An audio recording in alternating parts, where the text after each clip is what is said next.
Greetings from Church Council and joyous Easter greetings from Council to all of you. I want to start off first by saying thank you again to Anna Francis for helping me get this recorded for you so that we can share the good news that we have for you today. What a joyous season Easter is. We all look forward to that, my favorite time of the year, time of joy, renewal, awakenings. And I have some other announcements that will bring you joy as well, and certainly do to all of us on council. At our last council meeting, the call committee met with us and gave us their unanimous recommendation for a candidate for lead pastor for us here at St. John. They had spent many hours of research, discussion, and prayer in coming to this decision. And they were pleased to again inform us of their unanimous recommendation of this candidate.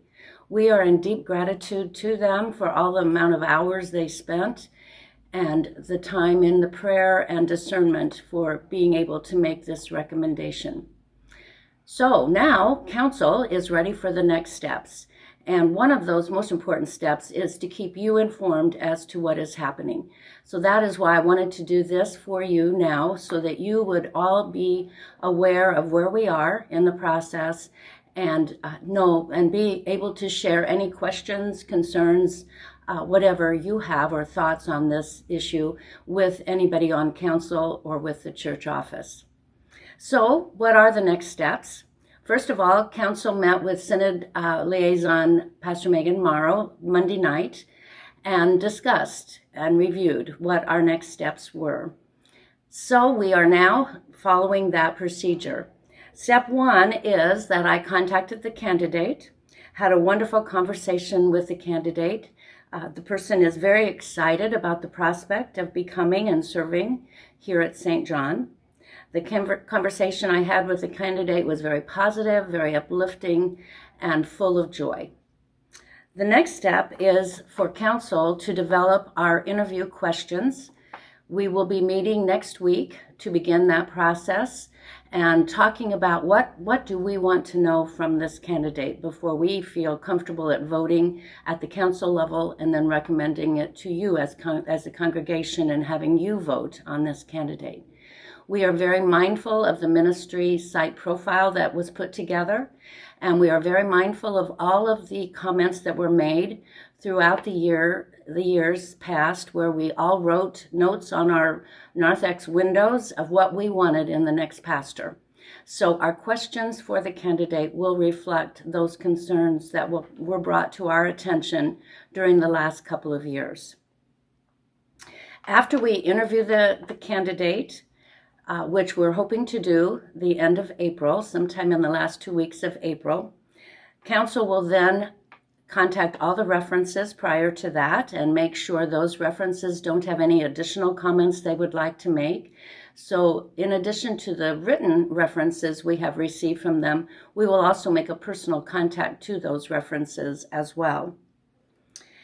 We will then interview the candidate, have our council vote whether to recommend this person to the rest of the congregation.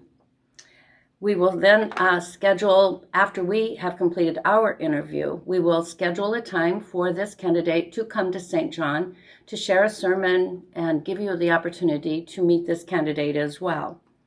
Certainly with COVID, it will be a little more difficult. We can't do a in the fellowship hall type of a meet and greet, but we will do the best we can to make sure you have that opportunity to hear and get to know the candidate on at least some type of basis as well, so that you feel comfortable with that as well. Then it will be time for us, after the council vote, to set a congregational meeting.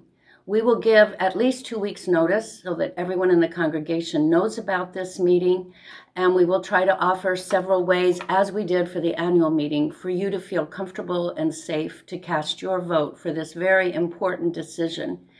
Again, we will need a quorum of 100 people, so we ask that you start thinking about this. I'm hopeful that we'll be able to have this vote for you sometime around the middle of May or the end of May. But what exciting news for us to look at being able to work on this process and getting it done before summer. I'm very, very pleased with that. I'm sure you are like me and thought this would be a months or year-long process.